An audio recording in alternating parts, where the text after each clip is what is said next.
Hi, everyone. Welcome to episode 1 of the Casting Friendship podcast, a Dungeons and Dragons and Feelings podcast. My name is Kara, I'm Melanie. and we are going to talk on this podcast about all things beyond the rules of D&D. We're going to talk about the social aspect, the mental health parts of D&D, all the different things that people love D&D for, but don't know that that's why they love it. So we're very excited to be here. And for episode 1, we wanted to look very big picture and ask the question, why do we play Dungeons and Dragons? So I'm going to pose our first question of the podcast. Melanie, very briefly, if you could, or not, what is D&D to you? I think Dungeons and Dragons to me is an opportunity to escape daily life, to enter a magical and mysterious world where things don't happen by accident. And I want to delve into a story that I can participate in and just experience the magic that I wanted to experience since I was a child and live and come bring that to life. Oh man. You said something there that like really caught me. Um about like that in this game nothing is an accident and that it's an escape, and that goes hand in hand for me. It's an escape in that like it's a world that one of my friends or I myself have planned and there's so much like safety and security in that.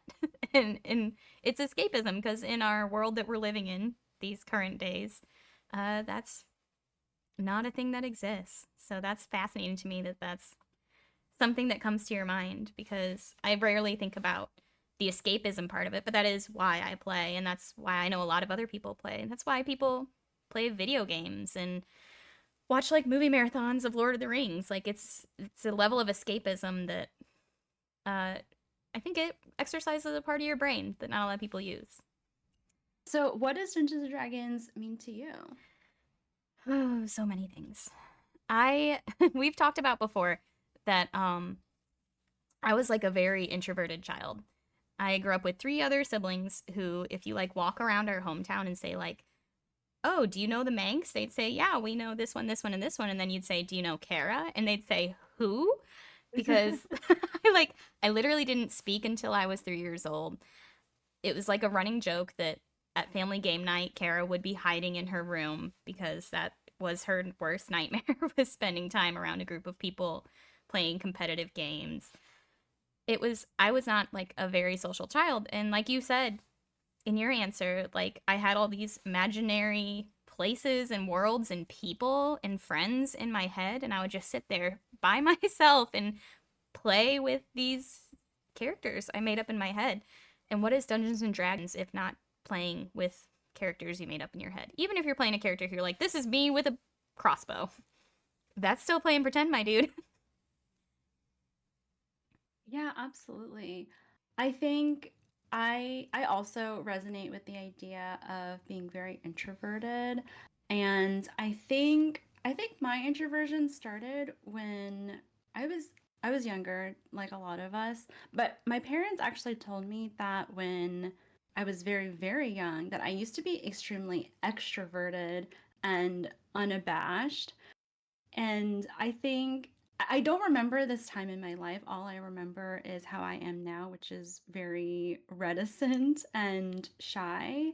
And I think it comes from a level of anxiety of trying to always think about how I present myself and how just a level of self-consciousness. And it kind of makes me sad to think that I had learned that somehow along the way, and through that I looked inward, and I live a lot of my life inside of my head, and I think through Dungeons and Dragons I'm looking to step out of that. I'm looking to explore a part of my imagination outside of just myself. Yeah, what a beautiful answer. Oh my gosh. I mean, beautiful in like the most heartbreaking way, right? Like that the fact that growing up means you become self-conscious. You realize people see you and think things about you.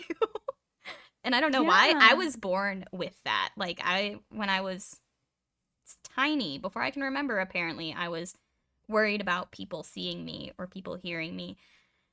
And some people are taught it, and some people I'm sure are born with it. Part of it's anxiety like you said, but either way, I had to unlearn that. And you're saying you're actively trying to kind of, you can't even unlearn it. It's just practicing ignoring it, I think. And that's what Dungeons and Dragons allows us to do. It's allowing us to practice ignoring what people might think of the things you say and do. Yeah, I think it's amazing that you even bring up feeling very introverted because I think when I see you in your element, it feels like things come so naturally to you.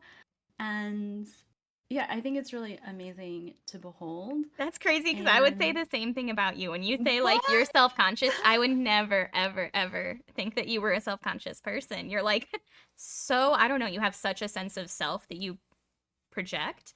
And maybe you don't feel it inwardly because you're projecting it, but you just seem so self aware. And you don't seem like the kind of person to me that changes depending on the group of people you're with. But I don't know you in real life, so maybe I only know this version of you.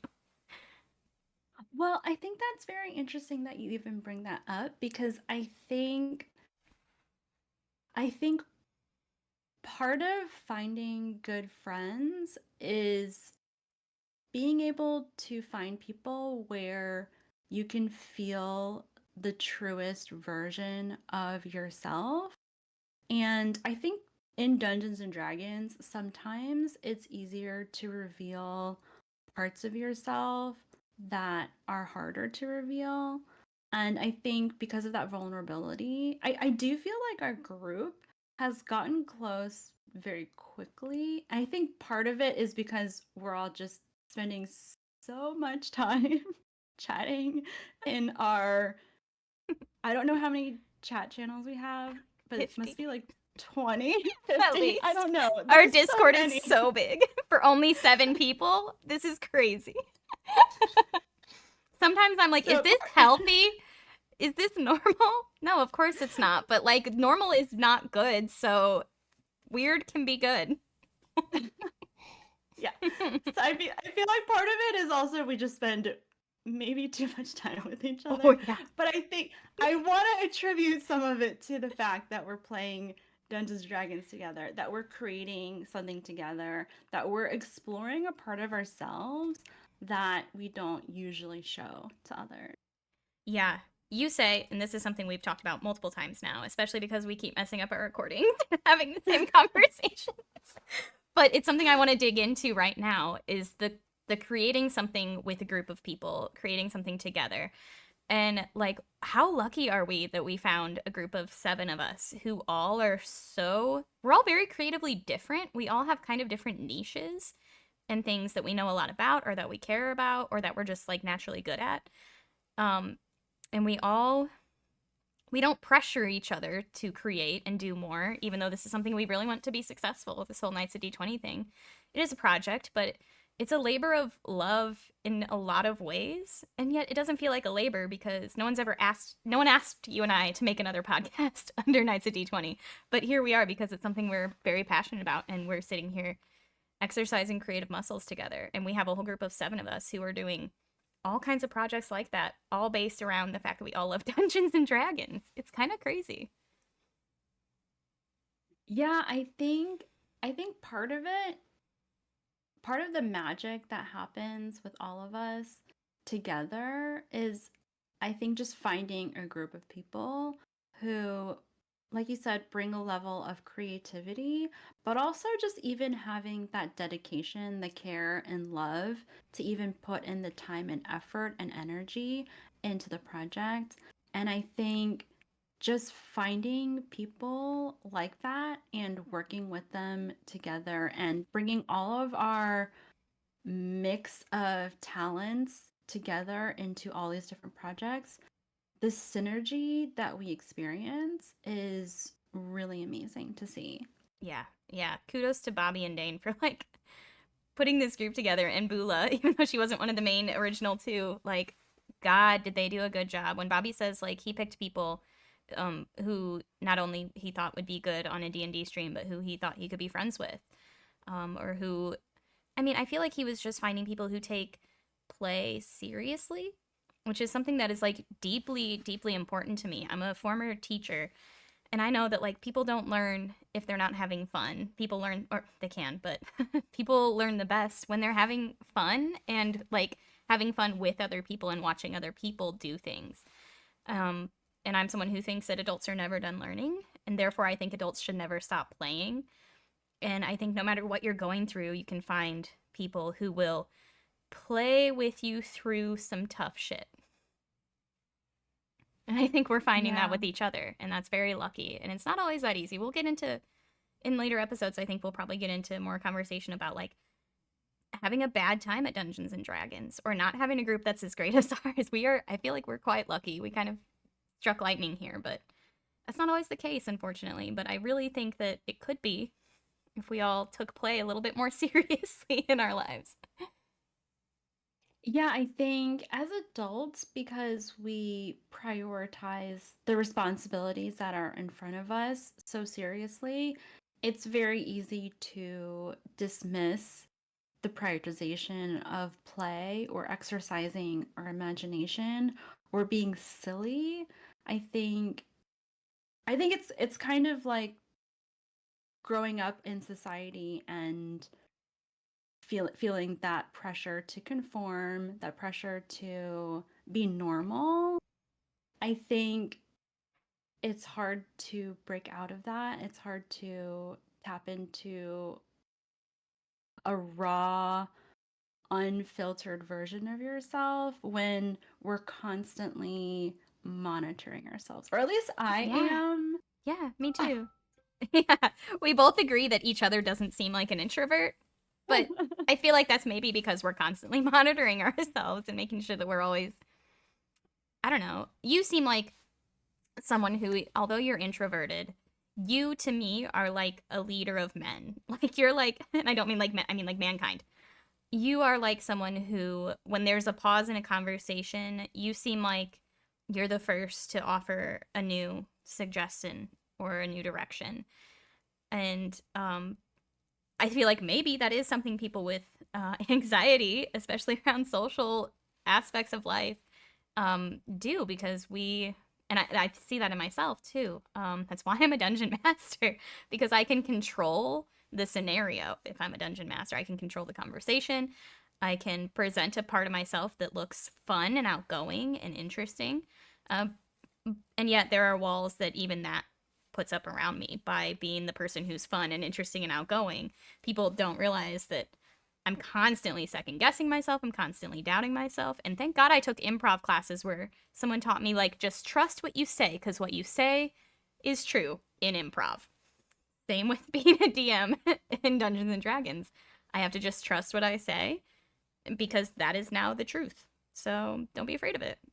That helped a little, but I still second guess myself constantly. I'm still like wondering, like, why did they pick me? I don't get it. I get some of it. Everybody's very nice. No, I think part of it does relate back to how conscientious you are as a person, and I think you bring that to being the dungeon master. I think the comments that I hear most about you, and of course I feel it too, is that you really listen and you're responsive to the people around you. And I think that's part of it might just be part of our socialization and maybe socialization, especially as women, is to respond and and try to yeah, try to be responsive to the people around us and try to make them feel comfortable You're because that kind so of right. relates to Oh yeah. my God. I just realized like women are taught from a young age to yes and. Like women are Yeah, born for exactly. improv, women are born for role play because we're always kind of role playing because we have to do that. We twist ourselves into knots trying to like yes and people, trying to make men feel okay about their egos, trying to make other women feel okay about being around women who they might be threatened by or jealous of. And oh man, you just hit a note there that I could probably talk about for years about what it is to be a woman and know how to conform and keep the conversation going. Oof. Yeah. Yeah, that's exactly. You mentioned something that I do, which is if there's a silence or if there's sort of a power vacuum and someone needs to take charge, I often step in because even though it makes me very, very uncomfortable, I think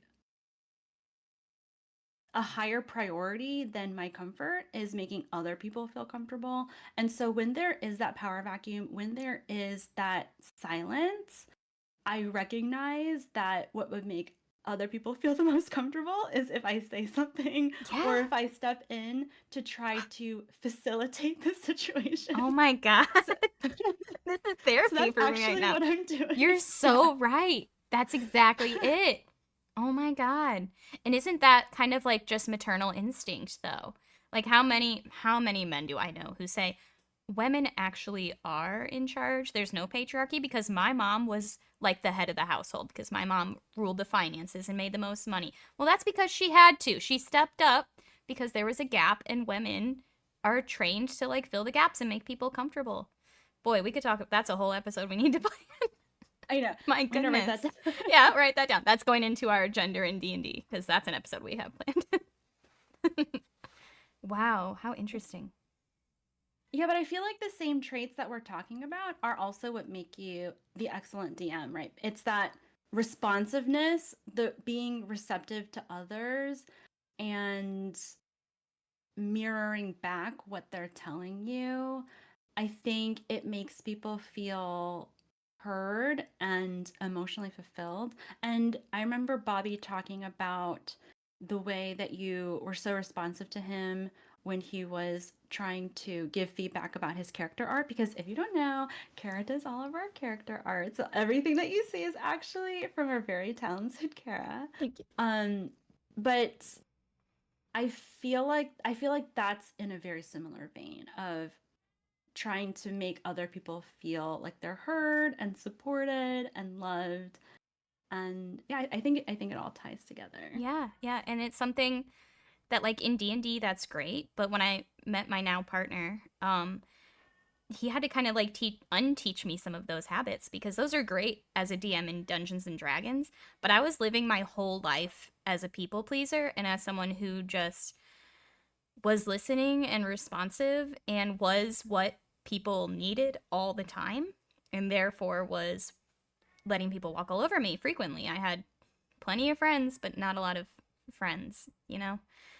And I had to unlearn that habit. And D&D is a place where that can flourish. Like I can come in here and say like I'm just the DM. You guys are the story. So you're in charge, really. And that's the beautiful thing about group storytelling, which is a whole nother thing we're going to talk about is what group storytelling and what group creativity is. But yeah, it's something that I have to reel in my actual personal life so that I don't lose myself in my relationships a little bit.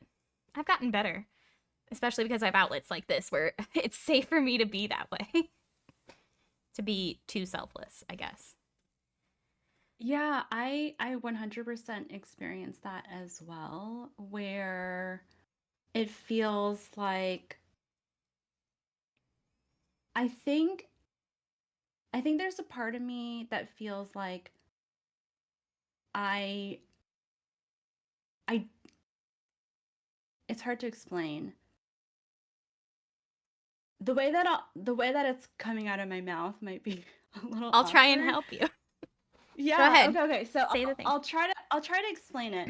So I would say that inherently it feels like I don't deserve to be loved for who I am, right? Mm-hmm. And so because of that, the way that I manage that is that I'm very, very helpful, right? Yeah. Because I I want you to love me and I want to be your friend. So I want to do all these things for you and I want to be there for you and Yeah. emotionally supportive to you and like cook for you and bake for you and just all these things Yeah. because what I want from you is acceptance and love. Oh my And I feel God. like that's very common for women is to Yeah. be just overly helpful because we desire to be needed and loved and cherished and appreciated. Yeah. Yeah. And it's definitely not like it's definitely not just women, but I think it is all women, especially all women in Yeah. America. Yeah, because you could have just said my exact thoughts about what I am to people. Like, I Yeah. am this person that lets people walk all over me or lets myself take second place in a conversation because I'm racking up a list of why people like me instead of just trusting that people like me, which is what Yeah. a lot of men get to do. They can just say, yeah, because I'm cool and funny. They don't have to say, well, because I bake, I DM, I keep the house clean, I go out every single weekend, I'm always the designated driver. Like, those are all things that I think make me a good friend when I could just say, I'm a good friend. It's, yeah, wow. Oof. That's, it's, that's, you just hit like right inside my soul. Ooh. Yeah, I think so. I will say that I think part of the people that I see in our group, I recognize the same thing Yeah. is that I think we're all looking for that acceptance, that love, that friendship. And I think that platonic love is one of the most purest forms of love because all we really want is each other's company and to Yes. enjoy each other's friendship. And I think that's so beautiful. Yeah. Yeah. We like literally, people, we don't talk about this, I think, on any of the channels that we have as the Knights of D20, but we're all across multiple countries, technically. Technically, yes. The closest person to where I live is still 4 hours away by car, and that's still halfway across where I live. And we're Hmm. all so spread out. We're in 5 different time zones, 4 different time zones. Like, we Yeah. are not people. I don't think we all probably sound like we've all known each other for a long time, but that's because we've trauma bonded a little, maybe, Yeah. or just bonded like way too fast. But regardless, Yeah. we all don't know each other in real life at all. I've never seen any of your faces in person, and yet like we're all like, I love you all. Like, this is love at this point. We've and it is very platonic love, and it's very accepting love because I don't feel like I've had to give anything to earn your guys's like appreciation. I have because this is also my hobby, so that's nice. I'm kind of just everything I do is giving to myself, not to the group. Yeah. But I know that the group loves me because of the stuff like you've been complimenting me about, like that I'm responsive and receptive, and these aren't things that I'm doing as an act of service. It's just me being authentic for once.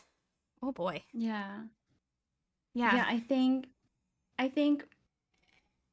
having a mark of a good friend is someone who can make you feel like you can be free to be the most authentic version of yourself. Because, like I said, how I'm always second guessing and monitoring myself, I think in those moments when you can be free and be free of judgment and be free of the deep self consciousness that's always shielding me or yeah, like yeah yeah, shielding me from other people, I think the less of that exists and the more that I can just be the unfiltered version of myself, i think I think that's a mark of a good friend.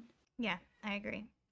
And I think, like, I'm in my 30s now, and I've had plenty of friends Yeah. who were not good friends, but I have found and learned how to find people who are a good friend in that way. And not just a good friend because, like, they serve me in the way I serve other people, but that I can be authentic, masks off, and really broken down. And they not only do they accept it, but like they have, high standards for me. They have like high hopes for me. And me as in me and not me as in the ideal version of what I am to them. I don't know. Yeah.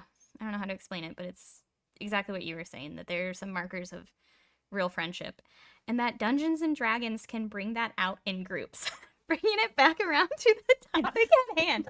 We said this was Dungeons and Dragons and feelings. It's going to be mostly feelings.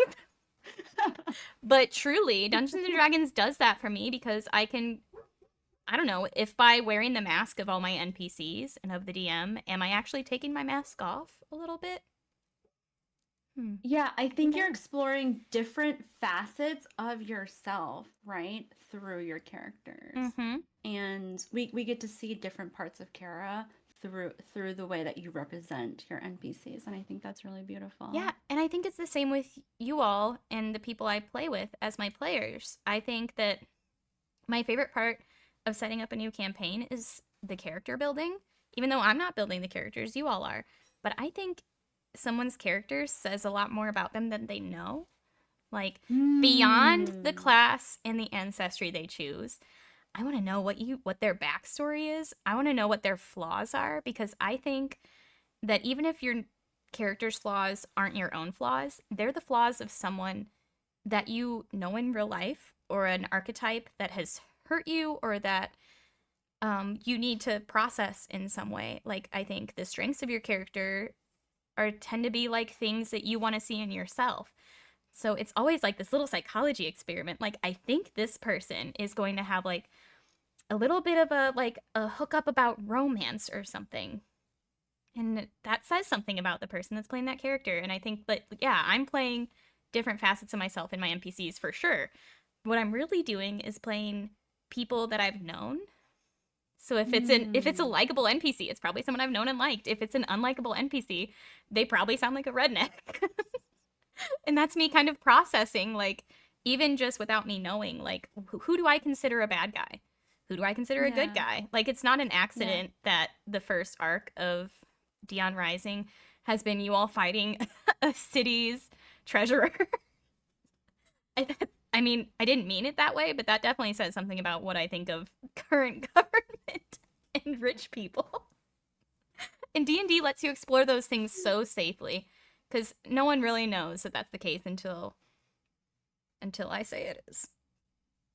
Yeah, exactly. I think it's a safe space to explore very real things that affect us.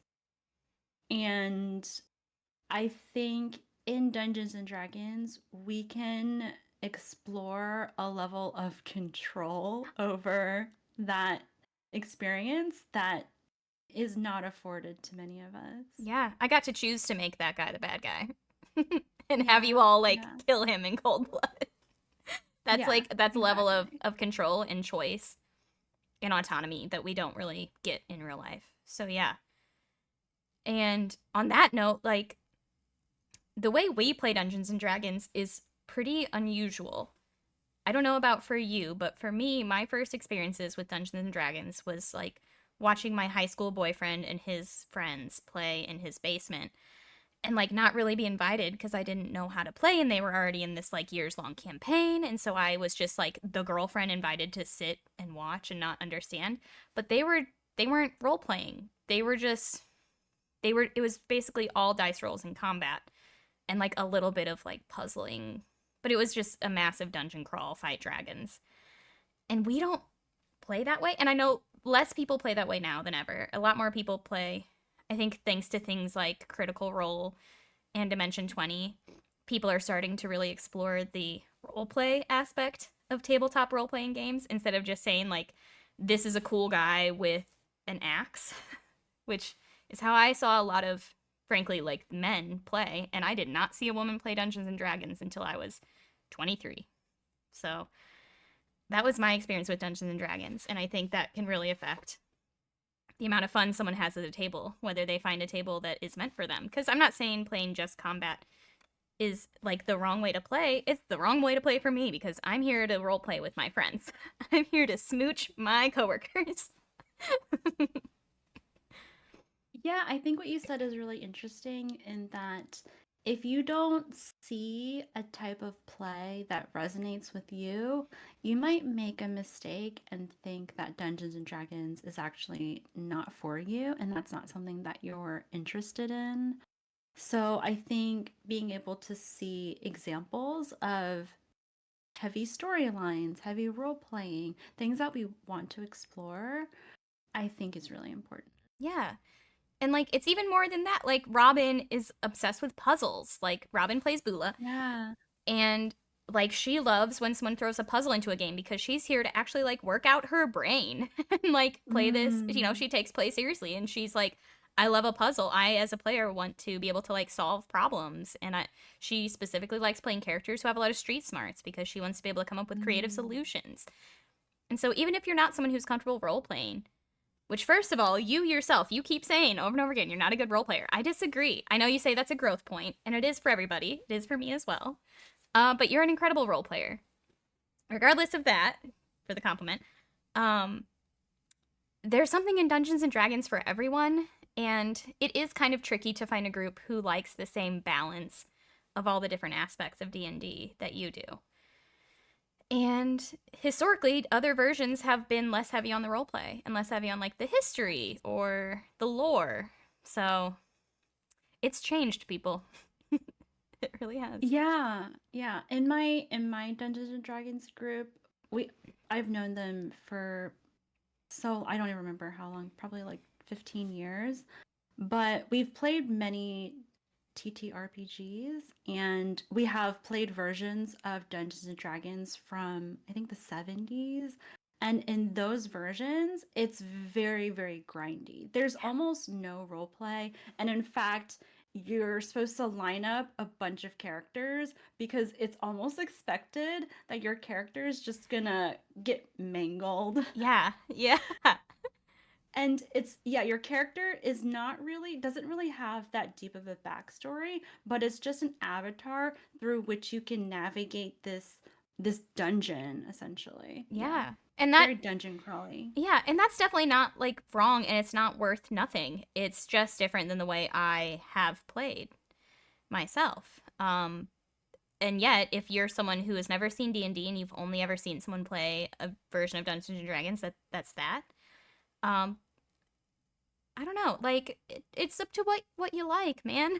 It's totally and it can be hard to find a group that knows that there's no winning at D&D, which was going to be Yeah. the like name of this episode because there's a whole long conversation we can have about that like Dungeons and Dragons is a game with no winners and no losers, but also everybody wins because we're Yeah. here playing the game. And Yeah. go ahead. Yeah, I would 100% agree. I think because we live in a world where a lot of games are those that you win and that you lose. Like board games or video games, there's a winning and losing component. There's like a competitive component. But I think we've touched on this, which is, Dungeons and Dragons is about the collaborative storytelling aspect and the role playing that we enjoy, or just finding a group that enjoys the facets of Dungeons and Dragons that you enjoy. I think that's really important. And I feel really lucky that all of us prioritize role play, we prioritize characters with emotional depth and who have a story that they want to explore. Yeah. Yeah, definitely. And I like to I don't think I've ever played another TTRPG besides Pathfinder outside of Mm. Dungeons and Dragons. So but I've seen people play like Warhammer or like a lot of the more like Mm-hmm. combat crunchy games. And so when I say like maybe D&D is not for you if you're not into the roleplay thing, well that's because like literally there are other TTRPGs that are that crunchy still and that or you could play the older versions of Dungeons and Dragons. But like this version of it, I don't DM at tables where people aren't willing to give me a decent backstory. Like there was Mm-hmm. one single time where my husband was like, "Oh yeah, he just has amnesia." And I was like, "Then you can't play. That's so boring. Like I need something to work with. Give me something to like scare you at the table. I want you to be scared of your character dying or your character's mom dying or some nonsense." But that's where I get the emotional like I don't know, the emotional essence is what would your character be afraid to lose? How do I motivate this party to do something other than gold, jewels, new weapons, new spells? I have to I like getting people to play out a storyline for their characters. And this group was all about that. Like they were like, here's the story arc that my character has had. Here's kind of an arc I would like to see my character go through. And then you all trusted me to plan around that from there. And I talk about this on Tea Time, but that's how I write my campaign is kind of what do you all want for your characters? Like what are your hopes and dreams and what are your greatest fears for them? Like cuz I can't control whether they get their hopes and dreams. I can't control whether your greatest fears for your characters come true. That's kind of up to you, but I know how to make either of those things happen within the world. And then the story writes itself based on your choices. And that's I think the thing that makes Dungeons and Dragons as a specific TTRPG really special is that it's put that stuff in mechanically. Like you have a background for your character that makes a difference on your character sheet. It gives you different features. So why would you want to play without a character background that's interesting and motivating? That's very interesting that you mentioned that you don't allow players to come in without a backstory. I think, first of all, I love that you set up that boundary for yourself. Thank you. I know how I like to play. Yeah, yeah. I first of all, I think that it's really lovely that you identified what you get emotionally out of being a DM, which is tapping into a story that matters to characters. And obviously, we talked about this earlier, which is about why you are so receptive and responsive to people's characters and their motivations and what they want for their characters. And so I think it's very reciprocal in that it's emotionally satisfying for both parties.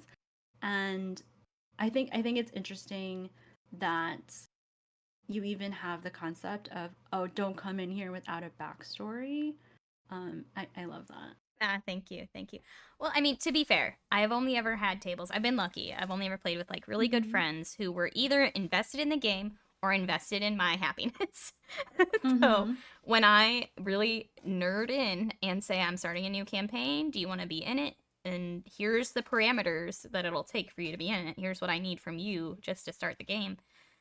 People have been like, even if they're not like super experienced with building a character, I know the questions to ask them to help them like figure out like, okay, what are your character's goals? Like what scares them the most? All these different things that it takes to write a character.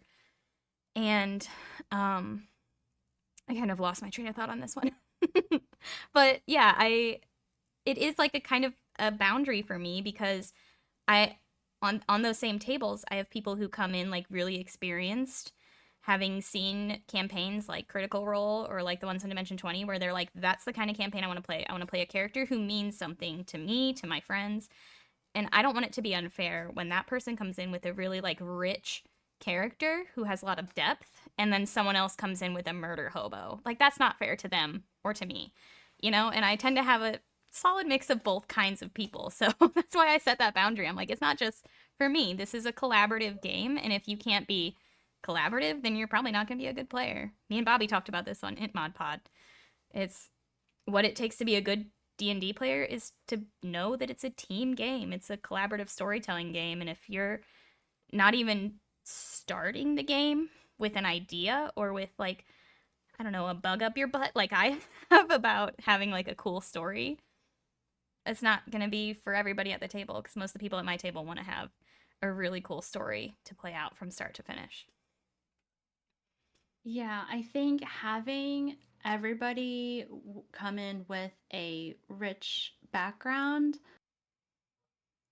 it prevents one person from being the main character because you're right. If there's four murder hobos and one person with a really rich background, there's only one main character, right? In Yeah. that scenario.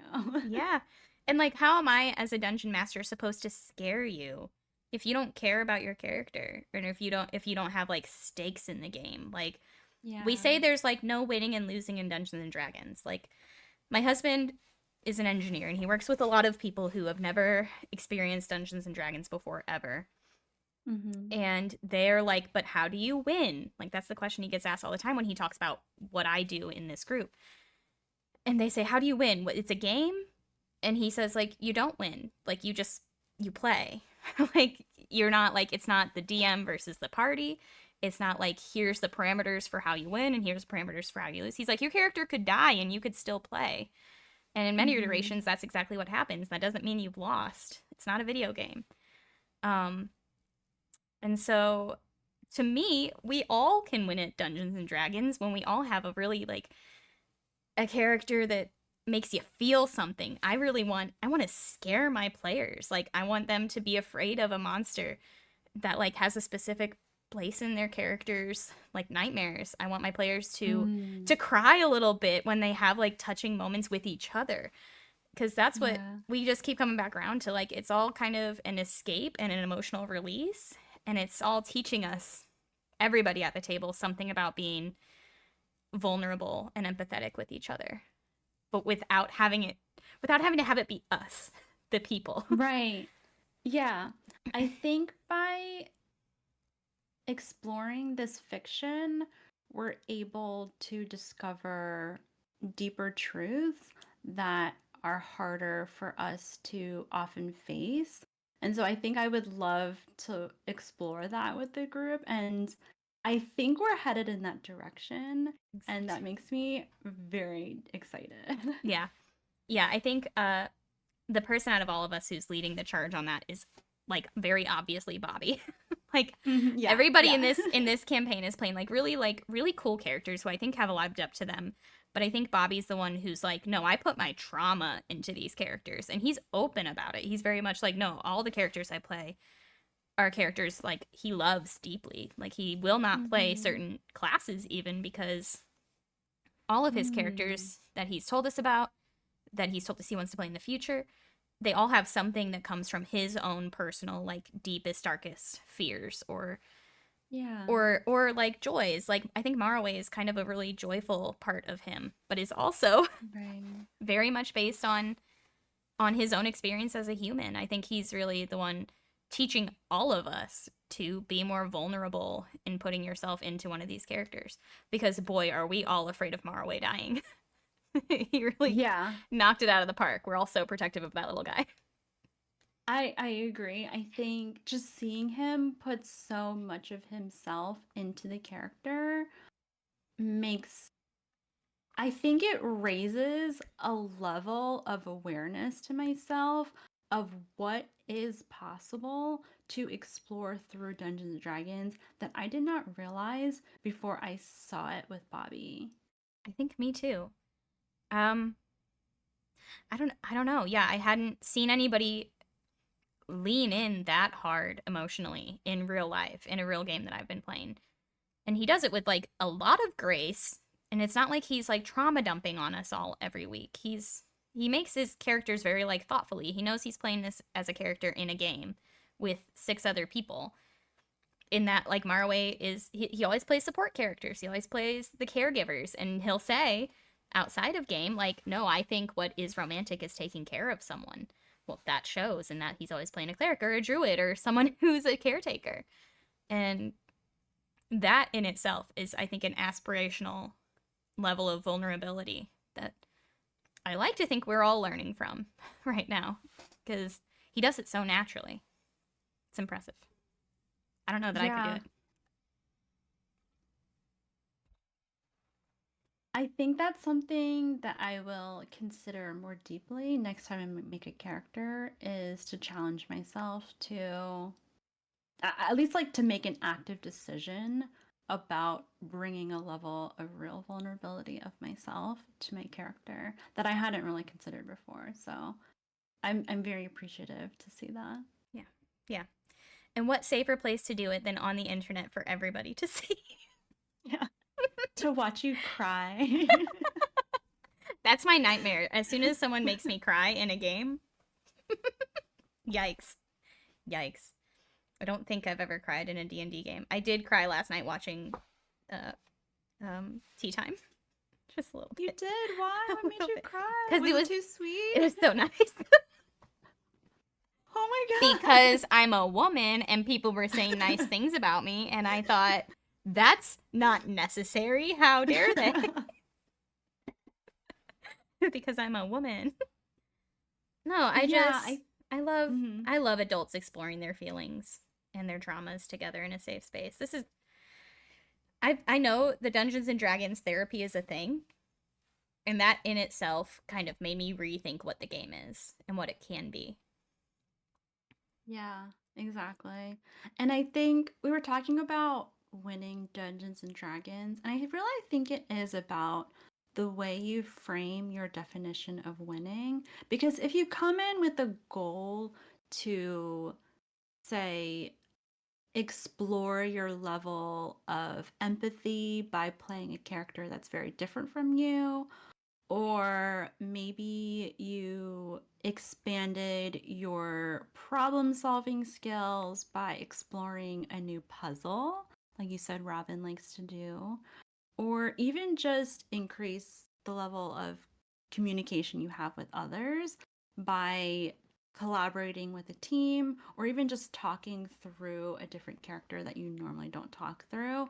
I think those are all different ways to win, and I think that's what we're getting out of Dungeons and Dragons, right? Is exploring those different facets. Yeah. Oh my god, yes. Because I feel like when I talk about like, well, no, you can't win D&D, but if you play Dungeons and Dragons, you're a winner. Like you win the game. Like whether Yeah, your yeah. DM TPKs you or not. Hopefully you don't have a DM who like thinks that they have to kill you all the time. I'm always joking like, yeah, I'm just trying to kill you all. But like truly no, Yeah. I'm not. That would be a failure of a game unless that was like pretty well planned and executed in a way that's like very satisfying for some reason. Yeah, yeah. But I'm not, it's not even me against all of you. I'm going to make it hard. I'm going to make it scary. I'm going to make you make the possibility of your character's dying be there because what is all of this emotional input you're giving me if I'm not giving you some stakes back? But Yeah. yeah, we're actually all winning every single time we come back to the table and have a game where we're like, wow, I didn't even expect myself to do that. Or I love that, you know, like when Killian and Zada had like a private conversation that was totally unscripted, unplanned, like and it moved both their characters forward and it was something that was like kind of emotional for everybody to listen to. That was us winning at Dungeons and Dragons because that was in essence two men having a heart to heart, even if it was in character. Yeah. That's winning. That's something that does not happen naturally under capitalistic American life for adults. So that's how you win at D&D. Stepping away from I what's expected. Yeah, I do wonder if putting yourself in those social situations in which you would normally wouldn't, I wonder if that actually affects you as a person. Like, do you think that would make either Royal or Dane more willing or more open to just have a heart to heart someone in a situation where maybe they normally wouldn't? I think that's an interesting question that I want to explore. I think, yeah, I mean, like, it is. When I think about Dungeons and Dragons, I know about brain neuroplasticity and I know about, like, learning styles and all these different, like, sciences of what happens in your brain when you play Dungeons and Dragons. And it is a practice. It's like when you say, like, meditation is a practice. Every time you do it, you'll get a little bit better at it, and there's no real end goal.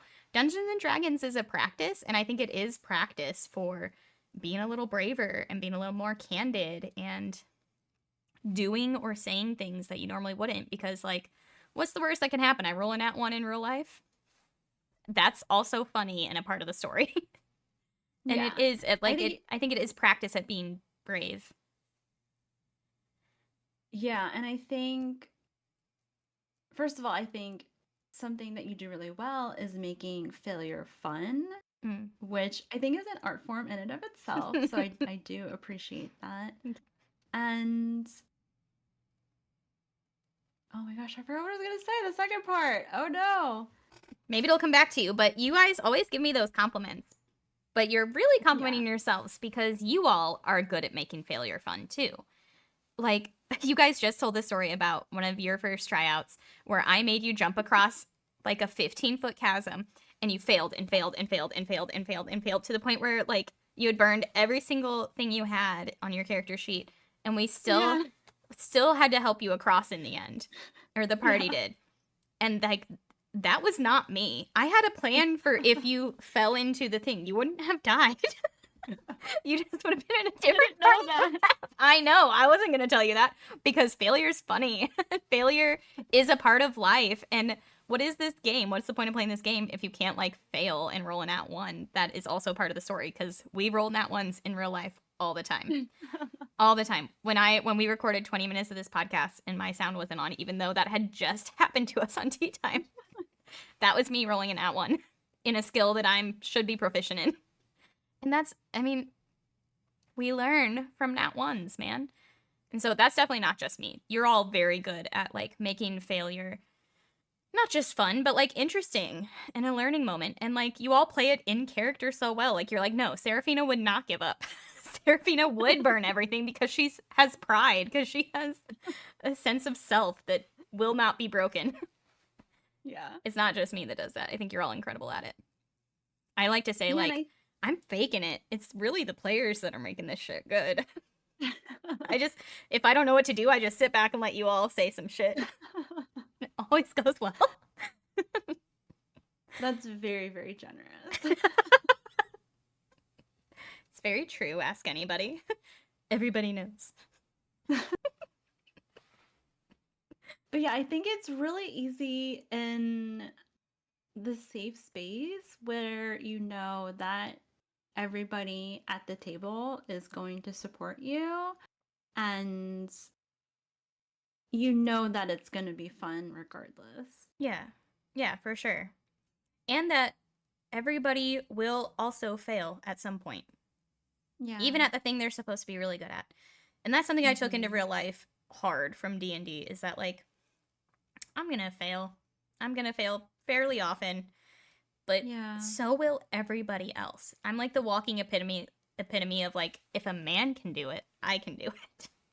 Yeah. So Yeah. it's not that I have an overinflated sense of self. It's that I understand that other people are also just really winging it in real life and at the Dungeons and Dragons table. It's a Yeah, roll of I the think dice that's sometimes. I think that's definitely true. Do you ever start navigating your life like Dungeons and Dragons? Like you think of Dungeons and Dragons analogies, like, oh, I just like you just said, oh, I just rolled a nat one on that. Yeah, I'm constantly like that was a failed charisma check because like I got too drunk at my own party and started crying like Serafina. Yeah. Yes, I do, and then I just say like I just need a long rest. I need to re up Yeah. my spell slots. I'll be fine tomorrow. Yeah, I do because Dungeons and Dragons is like one of my main hobbies. At this point, it's like the thing people ask me about, like, how's your Dungeons and Dragons thing going? So yeah, I think Yeah. about it all the time, and I compare real life to it because I'm like, if I can do all these weird things in Dungeons and Dragons, I can do some weird things in the real world and get away with it. People think it's fun. I was gonna say the same thing. I think having that perspective, that third person perspective of yourself Oh. can be healthy, right? Because I think we were talking about this before, which is, feeling really self conscious and like monitoring ourselves. But if we see ourselves more as an avatar, maybe we're more willing to take chances that we normally wouldn't take because if something goes wrong, it's easier for us to process it. We take it less personally. It doesn't have to mean anything. It doesn't mean that we're necessarily bad at something, but just in this instance, this one instance, we performed poorly. But that doesn't mean that you're not proficient Yeah. in that area. Yeah. And like, ooh, what you said about the third person perspective. It also helps you, I think, once you start seeing yourself as sort of an avatar, you can start to Mm-hmm. see other people as avatars too. And it helps you realize Hmm. that when you're looking at yourself first person, like you and I are monitoring ourselves all the time, and no one else is. No one else, even my partner, even my parents, even the people who see me the most, they aren't monitoring me like I am. So why am I doing it? If I can step back and pretend I'm someone else watching myself, the pressure is off because no one really cares about other people as deeply as I care about what I'm doing, right? Like, no one sees me and judges me as hard as I do. and as often and daily and consistently as I do. Like I can be sitting alone in a room and worry about my posture because I think I look lazy. There's no one around. Mm. Why am I worried that I look lazy? Because I'm not like stepping outside of myself and thinking no one else is thinking about me right now. And if they're thinking about me, it's probably good things. It's probably because they like me. Yeah. And it's not all the things that Yeah. I have built up in my head. And I think Dungeons and Dragons help me in seeing things as a 6-person party instead of a main character who everybody cares about. It's not like a movie. There is no main character here. And this is real life. There is no main character here. I have a party of friends and family, and we all have a complex viewpoint and backstory. And I can play my role in the party, and that's what people will like. And they won't care that much about when it's not my turn in combat. Right? And I think that makes me feel Yeah. better. I think that's 100% true. You said something very, very interesting, which is about monitoring yourself even when no one is looking at you. And I do that as well. Have you ever heard of a panopticon? I think that's what it's called. No, teach me. Yeah, panopticon is a type of prison structure, like a physical structure, right? Oh, And so yeah, and it's all a circle? yeah, it's a Yeah, circle and okay. there's only one guard in the center, right? Yeah. And the psychological concept of this physical structure You're never is not that out of there's sight. exactly. And so here's part of it is that you don't know when the guard is actually looking at you. There's only one guard, but he can only look in one direction at a Yeah. time, but you don't know when he's looking at you, right? So you're And always so watched. the psychological feeling is that because you don't know, you think that you're always being monitored even when he's not directing his gaze at you. And I think that's the feeling that we absorb is in a way, we become both the prisoner and the prison guard. We monitor ourselves and we hold ourselves to this standard that we build up, that society has put onto us, and we conform and we put onto ourselves, and we're constantly living up to that standard, even when nobody's looking at us. And that's so fucked up. Yes, it is. Oh, man. And linking it back to Dungeons and Dragons, this is a way of practicing because you're literally physically sitting at a table or on Zoom, and you know everybody's looking at the person whose turn it is. And your turn will come, and you have time to plan and think about it Yeah. as far as combat Yeah. goes. And so you know when the guard is looking at you. You know when people are looking at you in Dungeons and Dragons. And outside of that one turn, out of every 5 or 6, you don't have to stress out about maybe they're looking at me or maybe they're expecting me to Yeah. do something.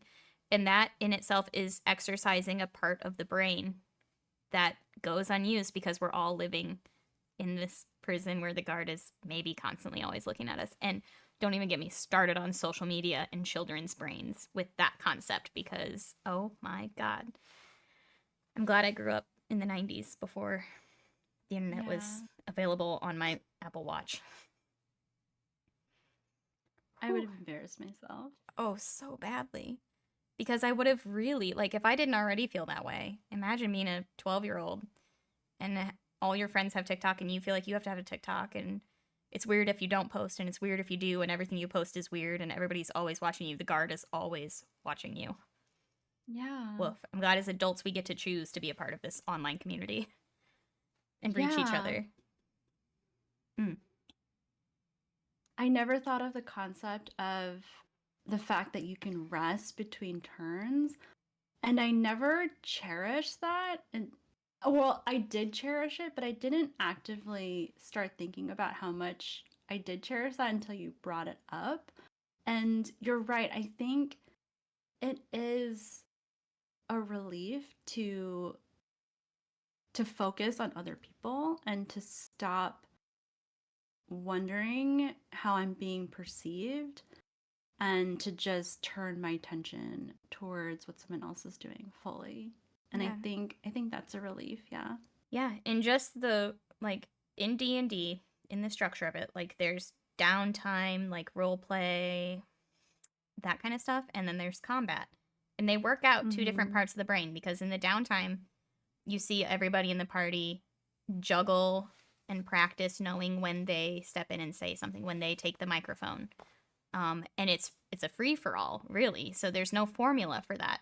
While in combat, there's a formula. There's a timer. There's a step by step process that you get to pause and know exactly when your turn is coming. And I think I know a lot of people with autism who love Dungeons and Dragons and specifically really only like the combat part because it's so formulaic when they are expected to do something, when they're expected to say something. And there kind of is a right or wrong answer. Some of it's based on the dice, but they can make good choices based on a formula as opposed to this nebulous who's taking the microphone, who's the leader right now, who's having the conversation. And those are two very different parts of the brain that we're working out every single time we sit down and play Dungeons and Dragons. And I think that you can see after a certain amount of time of playing with a group of people who shines in one version and who shines in another and who is a little less comfortable in either of those things because there's a lot of learning that happens in discomfort. And maybe that's why we all love Dungeons and Dragons because we all should be a little bit less comfortable sometimes. Yeah, I agree. I never thought about the structured versus unstructured aspects of it and how there's two phases in that way, but you're absolutely right. And I think it's interesting that in the unstructured portion, it's part of the communication and the trust in the group to figure out when it's it's a balance, right? Because you want to allow other people to have time in the spotlight. But then I think for me, it's not trying to shy away when it's your turn. You have to just be in it Yeah, and just let it happen. yeah, it's difficult in different ways for different people. Some people have trouble stepping back and letting there be silence. Like some people are really Yeah. uncomfortable allowing the silence to happen. Some people are natural like talkers and have a character who they really want Hmm. to tell the story of and they're going to take every possible opportunity and they have to practice giving other people the spotlight just like you said. But for some people Yeah. it's practicing being in the spotlight. It's like public speaking. Those are Yeah. two different types of people who both get something out of the same moment of a game. This game is so powerful. I could go on and on. Yeah. Oh, wow. I feel like I'm appreciating it more and more as we're talking I about it. So the only reason I know all these things candidly is because I looked into like why Dungeons and Dragons clubs are happening in schools. And like Mm. in middle schools and elementary schools, like what is good about this for children because it is obviously very good for children, but I've done a lot of reading about like why it's really good for children. And this is exactly it. Mm. Like it's practice in public speaking, it's practice in taking turns, it's practice in having confidence in yourself. It's practice like accepting failure and not winning. And it's like all these different things. And I don't think those are things that every child learns. I don't think those are things that every adult is very good at. Like, I know those are things I'm not good at. And Dungeons and Dragons is a fun way for me to actively practice those things without having to go to college. Yeah. I think after we leave school, it's hard to push yourself to be like a student of the world, right? And I think because there's so many facets to Dungeons and Dragons, there's always going to be a growth point for you. Yeah. And I think that makes it really fun. Yeah. Yeah. And I love, there's a certain level of vulnerability that you have to have in order to say, like, I'm learning as I play. And there's just a level of vulnerability you have to have in order to say, I'm going to play this nerdy ass game with Mm-hmm. knights and Yeah. demons and dragons and Yeah. kobolds and goblins and gnomes. Like, and even just that in and of itself is really amazing that adults who are so beaten down by being called awkward, by being called weird, by being told like they're doing too much. Like I was someone who was always doing too much according to other people, that I'm just trying too hard. This is a place where that's like celebrated, not just accepted, but like really like makes the game fun. So, oh man, this is why we're going to have a whole podcast about all this stuff. I care so much. Yeah, I feel like I feel like all of us have experienced that shame, right, of judgment. And so I think there is something about coming together and being little weirdos Yeah. together Chasing as a group. chasing a shitty kitty around a city in our imaginations for 2 Yeah. hours. Yeah. Like I'm in my 30s and that's how I spent a Monday night and like Yeah. was still one of my favorite things I've done socially in months. Yeah. And I'm not shameful about it. Like I was bragging about that for weeks and I was like, yeah, I'm a weirdo. And if anybody doesn't like that, then they're probably not for me. They're probably not like ready yet. They might be someday, but some people just aren't ready to be weird. That's absolutely true. I definitely love seeing people outside the internet, just in my real life, who don't play Dungeons and Dragons. I'm always so excited to see their reaction Yeah. because there is such a strong stigma. That is one of, I'm not going to get too into it because that's one of our topics, but there is such a strong stigma against Dungeons and Dragons, and it's really funny. Yeah, I've been lucky in that like I've been a teacher, I've worked for schools, like I'm pretty much in like very nerdy spheres and I'm very like selective of Mm. my in real life friends. So I have this like shelter of people who are weird like I am. My husband, like I said, is an engineer and hangs out with a lot of like middle-aged Midwestern men who Mm. like ask him like what did you guys do this weekend? He explains what I've done with my weekend and they're like flabbergasted. They are, and they're not like flabbergasted in a nice way. They're like, is she okay? Like, is she not well mentally? And he's like, no, she's great at this thing and it's really good for you to do. It's like a really good pastime. It's like you doing fantasy football, only it's more socially like constructive. Yeah. Yeah. And there's such a stigma. And I wish people could just hear half the things Brennan Lee Mulligan says, because then maybe they would get it. He says things about Yeah. role playing games that are galaxy brain to me. And I'm just like, yeah, if people Mm. saw like one person be therapized by Brennan Lee Mulligan at a table, then they might feel a little bit better about life. I hope I can do that for someone someday. I feel like you're well on your I way. think I'm so too. it's not even if, it's just a matter of when at this Mm-hmm. point. I mean, I'm satisfied. Like even if we never have um, a big following. I get to do this with you all. I do this with my friends in real life. It has been such a just a cup filler for me. I have lots of hobbies, but this is the one that brings me the most joy for the amount of time I put in. Brings me so much growth and satisfaction, and I know that it does the same for the people I play with. So, Yeah. even if it never goes I anywhere, it's still like my favorite hobby. yeah, I think what's really fun and also just what makes it feel so safe is that I think it means so much to all of us, right? Yeah. I think we're all emotionally invested in the project, emotionally invested in each other. And I think when we all come together and feel that, it feels really safe and welcoming and you're just very emotionally satisfying. Yeah. Yeah, this episode was going to be called like can you win at D&D or something along those lines. And I'm like we every single time we finish a session and we all don't immediately get off the Discord call and we just talk about the silly things that happened, like that's winning for me. That feels like I don't know, I never played sports, but to me that's like winning the home state football game.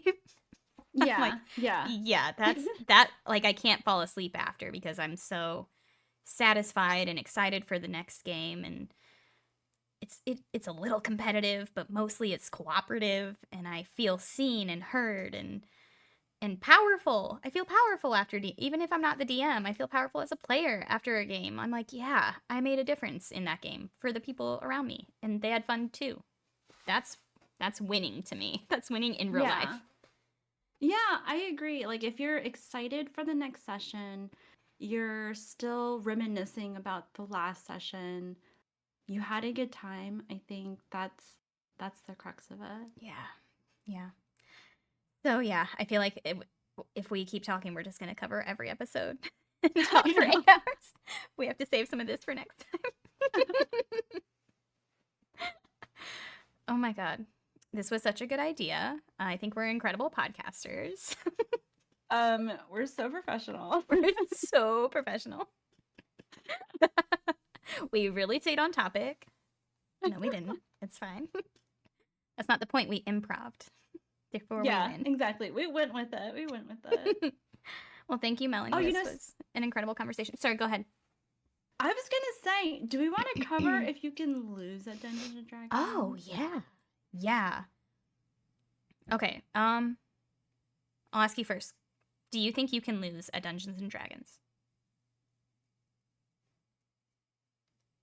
I think you can, based off of the definition that we've established, right? So, if you find a group that maybe doesn't want the same type of play that you want, I'm not sure if that's losing, but that's certainly digging a dry well, right? And that's a learning experience and Mm-hmm. that's valuable. So maybe I don't even want to call that losing because that's figuring out the type of play that resonates for you because maybe then you realize, "Oh, I don't like really grindy type of dungeon crawls. I want more role play like we do." I think that's growth too. So I don't even want to call that losing. Maybe a form of losing is finding a group that doesn't make you feel safe. Maybe that's something I take for granted now that we're in this group. But I think if someone isn't welcoming or doesn't make you feel like it's okay to lose or doesn't give you allow you to experience what you want to experience. I think that's a type of losing. What do you think? Yeah, I think you're right. I think that, like we said, like you can fail upward, like failure can be a growth moment. So that's not losing. But I think the two ways you can lose are one, you play with a really bad group who doesn't have your play style, and maybe you're brand new to it, and it turns you off of D&D forever, and you never try again. You never figure out why that didn't work. That's a way to lose Mm-hmm. D&D. If you've played once and hated it and say, nah, D&D is for weirdos. That's a way to lose Mm-hmm. D&D. I think the other way, and this is probably a little bit more controversial, I think you can lose at D&D if you're the kind of person who people don't want to play with and you keep trying and you can't find a group that likes you and you're the kind of player that people don't feel safe with or or I don't know. I don't want to say that like if you're a weirdo, you can't play D&D, but like really, if you can't find a group that has your playstyle or that you can't get along with or you can't let have the spotlight or X amount of things that make a bad D&D player. If you play D&D over and over and over again and people are consistently quitting, leaving, having a bad time, that's kind of losing D&D because you win. If we're Yeah. saying you win by collaboratively storytelling with your friends and having a learning experience from it of some sort, then that's losing. If you can't do that, then that's how you lose the game. The game is supposed to be a collaborative storytelling. If you can't do that, then you didn't meet the criteria. And I think I've known a lot of D&D losers. Luckily, not too many, but Really? oh boy, we'll have to have a whole episode about bad D&D groups and what they can be like Yeah. and how they I can. want to dig into this. Yeah, yeah, that'll be a whole episode. Yeah. Because I feel like my main Dungeons and Dragons group are just my real friends. Yeah, And so I don't experience that. And outside of that, I've all my D&D experiences have been really positive. So I want to learn more about what's happening what goes on on out the there? scene. Yeah, Yeah. and I've had I On the have mean my I streets. have my own stories because, like you said, like my main experiences have been with friends at home, and then Yeah. and then last year I got laid off my job, so I spent a lot of time looking for online D&D groups. So I've experienced a lot of different online D&D groups for one shots or for campaigns that I try to get into. Ooh, some of those were not welcoming places. Some of those were not safe Oh, places. And I've heard stories of people going to like their local game stores and trying to do like the pay to play games. And yeah. a lot of those, like even the Dungeon Masters, can be not, definitely wouldn't be right for me, but I can't imagine them being Hmm. the right DM for anybody if they're the kind of people who think that it's DM versus players. To me, that's not what Dungeons and Dragons Wow. is. So, yeah, that's a little preview maybe. That'll be one of our next Yeah, episodes we record. I'm intrigued. I want to know more. Yeah. As good as D&D can be for you, it's all about the people you're playing with, man. Yeah, And we know about people. Not everybody's fun or yeah, emotionally secure. that's true. Anyway, yeah, but also you win Dungeons and Dragons by playing Dungeons and Dragons as often as you can, right? I think that's true. Yeah. I think we should all quit our jobs I agree. and only play Dungeons and Dragons. I And agree. that's our whole life. I agree. Someone should pay us a lot of money, enough money to pay for mortgage and buy We need a groceries. patron. We need a Patreon. We need someone to sponsor everybody who ever wants to just play Dungeons and Dragons all the time because life would be better if we all played more. And not just Dungeons and Dragons. Play, people. That needs to be like one of our taglines. Like, Yeah, just silliness, just right? play. Just be silly. Have Yeah. fun. It's not trying too hard. It's lighting up your brain with dopamine. Do it. You don't Yeah. need so many drugs if you're spending every week laughing uncontrollably for 3 hours. It's really good for you. You'd be amazed. That's why I have nice skin. That's how I stay so young. That's how I stay so young. I'm 55. Could you believe it? Oh my god. All because of Dungeons and Dragons. Okay, yeah, I think it's time we sign off. Yes, this has been wonderful. Yes, Thank thank you you too. so much. Thank you, Melanie. How fun. Let's do it again sometime. No, I love this. This is really good. I agree. Okay, bye, fans. Bye.